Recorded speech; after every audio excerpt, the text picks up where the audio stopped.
Good morning, everyone. Good morning, Ma'am Mars. May I request Henrik to please lead a prayer? For the Catholics, please make a sign of the cross. Heavenly Father, thank you for this new day and a chance to learn. Clear our minds and help us understand what is taught today. Guide our words and actions so we may show respect, patience, and wisdom. Bless our teachers and our classmates, and may everything we do bring growth in you. Amen. Amen. Thank you, Henrik. Please be seated. Thank you, Ma'am. Well, as you see on our board, we have this topic, trigonometric identities, indifference identities for sine, cosine, and tangent. Does anybody could recap our topic last time? No, it's all about the identities of sine and cosine. And today, we will tackle the difference of the difference identities. And Nika, may I request you to read the definition? Difference identities. It express the trigonometric functions of the difference between two angles using products of the individual tried functions of those angles. So, yes, as what Nika said, it is a difference identities. So, when you say difference identities, so it uses two trigonometric functions. And you must memorize the equation because this is the formula. The formula for getting the difference for sine, cosine, tangent. So as you can see, the sine of A minus B equals sine A cos B minus cosine A and sine B. So in cosine, this is the formula also. The cos of A minus B equals cosine A times cosine B plus sine A times sine B. And in tangent, tangent of A minus B equals tangent A minus tangent B all over or divided by 1 plus tangent A times tangent B. So these are the values of special angles, and we must familiarize these values to get the difference identities. And shall we start with the sign? This formula we will use this formula for solving the difference of sign. So let's start with some. Let's use this formula to get the sign, the difference with identities of sine function. So as you see, the formula is sine A plus B minus cosine A times sine B. So here, let's consider the angle is 15 degrees. So substitute the difference formula using the special angle. So we must first use let's find ways to make this 15 degrees a special angle. So we know that 45 degrees minus 30 degrees is 15 15 degrees. degrees. Very good. So thus this 45 degrees and 30 degrees meet our what we want to have. English? Better condition. So let's start. Sine 45 degrees is what in our special angle? Neka, may I ask you what is sine 45 degrees? In special angle table, the sine 45 degree is equivalent to 1 over square root of 2 ma. Yes, very good. So 1 over square root of 2. And that is in radical form. So we must rationalize to make it proper. So again, I will just show you how to rationalize this. So how can we make it rationalize? Any idea? Yes, Ivan? Multiply the fraction to square root of 2 over 2. Very good. Thank you, Ivan. So let's multiply this to square root of 2 over 2. So What is the value of square root of 2 over 2? It is still 1. One. So it is just we multiplied it by itself. So make it so that we can make it rationalized. So 1 times the square root of 2. Square root of 2. Square root of 2, very good. Square root of 2 times square root of 2. 2. What? It is square root of 4. 4. But 4. 4 is a perfect square. So we can still simplify it in square root of 2 over 2. So this is the value of 45 degrees sine. How about the cosine 30 degrees? So can you tell me what is cosine 30 degrees, Enric? The sine 30 degrees. Cosine, I mean. 1/2. Cosine. Ay, cosine. Yes, cosine 30 degrees is. Square root of 3 over 2. Yes, it's square root of 3 over 2. Cute. So, we must, well, let's start to substitute the values. And as we see, the formula is sine 45 degrees, cosine 30 degrees minus cosine 45 degrees and sine 30 degrees. In substitution, square root of 2 over 2, this is it. And the square root of 3 over 2 on special angle value, and minus the cosine 45 degrees, it is also square root of 2 over 2. As we can see here, it is still in, as you can see, 30 degrees cosine in. Let's start the substitution. Sine 45 degrees, cosine 30 degrees minus cosine 45 degrees and sine 30 degrees. So we already get the sine 45 degrees, which is square root of 2 over 2. And the cosine in our special angle, it is cosine 30 degrees is this one. So Square root of 3 over 2. yes, very good. Square root of 3 over 2. So minus cosine 45 degrees, and the 45 degrees in cosine is also Square root of 2. yes, square root of 2 over 2. So it is also in radical. 4. That radical form. So again, to make it rationalized, so this is the solution. So when we simplify this formula, we will arrive in this 2 times 3 and square root of 2 times square root of 3 is Square root of 6. square root of 6. 6. And 2 times 2 is 4. Minus square root of 2 times 1 Square root of 2. square root of 2. And 2 times 2 is 4. So can we proceed?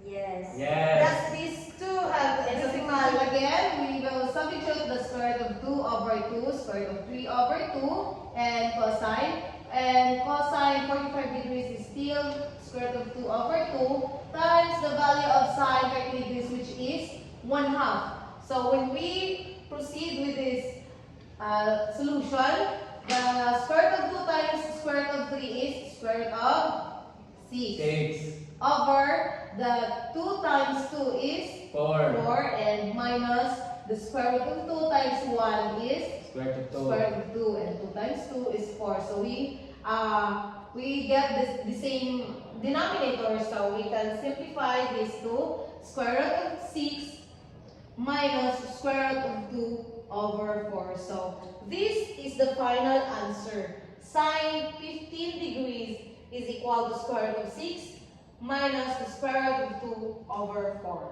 Did you get it? Yes, ma'am. Very good. And so let's move on Wait. to cosine. And assuming that we also get that, given that the 15 degrees in our kind of angle. So as what we have done in sine function, we also get the 45 degrees minus 30 degrees to para makakuha itong special angle. So the formula is cosine 45 degrees times cosine 30 degrees plus sine 45 degrees and multiplied by sine 30 degrees. So observe mo class no that this is plus. We are getting the difference, pero there is a young formula, it is standard that this is plus. So we already know that cosine 45 degrees kay before ato lang itong na-solve, no? Cosine 45 degrees is square root of 2 over 2. Ang cosine is square root of 3 over 2. Sine 45 degrees is square root of 2 over 2. And the sine is 1/2. So, what will we do is isubstitute lang nato siya, no? So, the cosine 45 degrees is square root of 2 over 2. And the value of cosine 30 degrees is square root of 3 over 2. Plus, the sine value of 45 degrees is square root of 2 over 2. And the sine 30 degrees is 1/2. So, make it, simplify this to 2 times 3 equals 6. Then don't forget the sign, the square root sign. And the square root of 2 times 1 is Times 1 is minus square I know. And 2 times 2 equals 4. So they also have the same denominator. Just rewrite it and square root of 6 plus square root of 2 over 4 is our final answer. So again, cosine 15 degrees is square root of 6 plus square root of 2 over 4. So, can we simplify it or not? No. I think no, because they have Common denominator. the smallest ko alam. So, ano na siya, pinaka-simple niya ha. Let's move on to tangent. Tangent. Tangent. So, 15 degrees, the 15 degrees of tangent.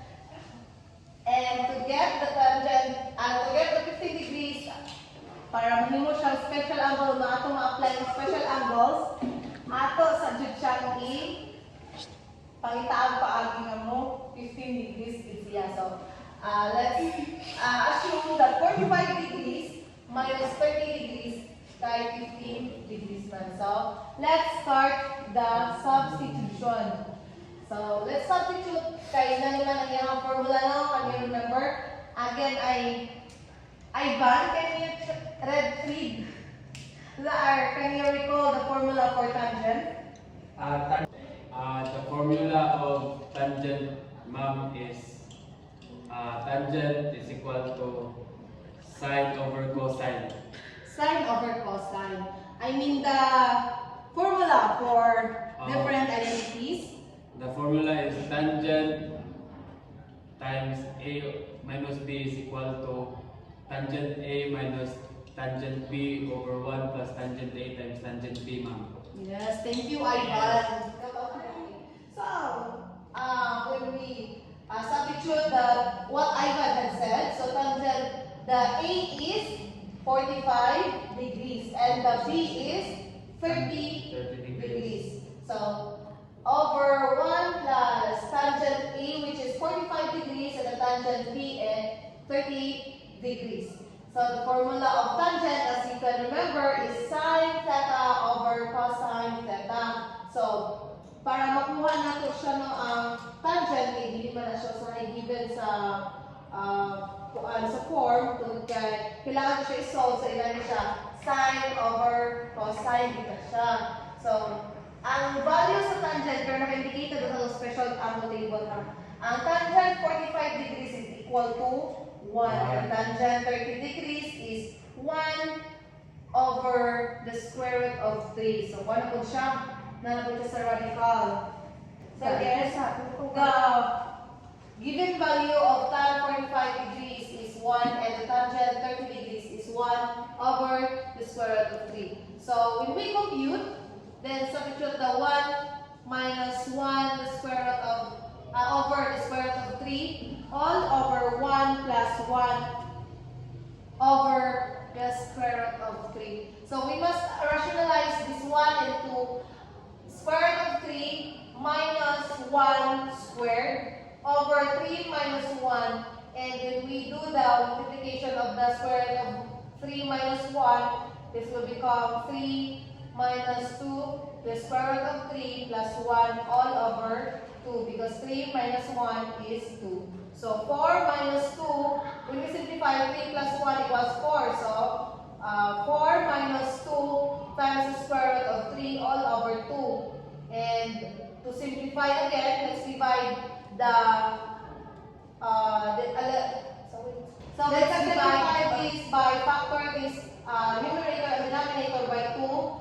And what we get is 2 minus the square root And that is the final answer. Tangent 15 degrees equals 2 minus the square root of 3. So, let's have some activity. Anybody can volunteer or may volunteer to solve this sine 105 degrees. Anybody? Who wants to try this? Wow. Okay, very good. Ivan. So, sine 105 degrees. So, based on the formula, we must meet the condition which is sine A minus B. Very good. So, we must find here in the special angles that the outcome is 105 degrees. What will you use? So I will use 60 plus 45. Very good, yes. 45 plus 60 is 105. Very good. So my A will be 45 degrees plus my B is 60 degrees. So I will solve now. So the formula is sine A, which is the sine of 45 degrees, is square root of 2 over 2 multiplied by the cosine B, which is the cosine of our 60 degrees, which is 1/2, Yes, very good. Now, and minus the cosine A or the cosine of 45 degrees, which is also square root of 2 over 2 times the sine of 60 degrees, which is square root of 3 over 2. So we will compute. So square root of 2 times 1 equals square root of 2. 2 times 2 is equal to 4. Then minus square root of 2 times square root of 3 equals square root of 6. 2 times 2 is equal to 4. So we can combine these two fractions because it has same denominator. So square root, or we will put the larger number first. So square root of 6 minus square root of 2. So because we cannot simplify this, we can say that our sine 105 degrees is equal to square root of 6 minus square root of 2 over 4. yes, very good. Let's give a hand to Ivan. Yes. The sine 105 degrees is equal to square root of 6 minus square root of 2 over 4. And everybody can solve the no? So I will give you an assignment. Okay, ma'am. Okay. Yes, ma'am. You may pass this one tomorrow. So copy this on your notebook. Just don't answer the three.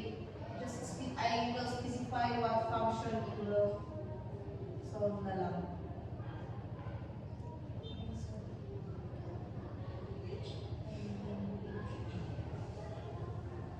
So number 1, 2, and 3. This is an assignment. Let's write this in your one up crosswise. Okay, ma'am. So is it everything clear? Yes, ma'am. Okay, so see you tomorrow and goodbye. Good.